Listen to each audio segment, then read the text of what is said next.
Hello everyone, মই আজি আপোনালোকৰ ওচৰত বিশেষ এটা সহায় বিচাৰি ভিডিওটো বনাইছো মানে মোৰ যেটো হিন্দী চেনেল আছিল তাত ইউটিউবৰ মনিটাইজেশনৰ যি ক্ৰাইটেৰিয়া থাকে সকলোবিলাক কমপ্লিট হৈ গল তাৰ পাছত লাহে লাহে আৰ্ন হোৱা দেখালে কিন্তু মই যেতিয়া মনিটাইজেশনৰ কাৰণে এপ্লাই কৰিলো এডসেন্স একাউন্ট ক্ৰিয়েট কৰি তাৰ পাছত যেটো তিনিটা স্টেপ আহে প্ৰথমটো আৰু শেষৰটো স্টেপ সোনকালে কমপ্লিট হৈ গল তাৰ পাছত যেটো সেকেন্ড স্টেপ থাকে সেই স্টেপটো কেদিনমানৰ কাৰণে ইন প্ৰগ্ৰেছ দেখায় আৰু ইউটিউবৰ ফালৰ পৰা ৰিজেক্ট কৰি দিয়ে এই প্ৰবলেমটো কিয় হৈছে মই একেবাৰে ধৰিব পৰা নাই মই প্ৰায় 3 মাহ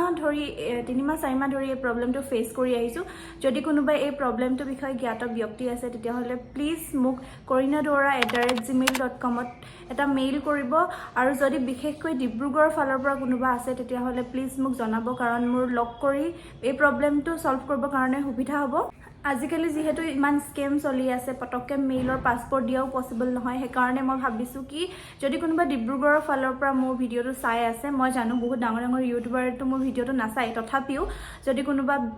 কেনেবাকে চাই পাই তেতিয়া হলে প্লিজ মোক এই প্ৰবলেমটো সলভ কৰাত সহায় কৰক আৰু এটোই আছিল আজিৰ ভিডিও প্লিজ মোক এটা মেইল কৰিবলৈ একদম নাপাহৰিব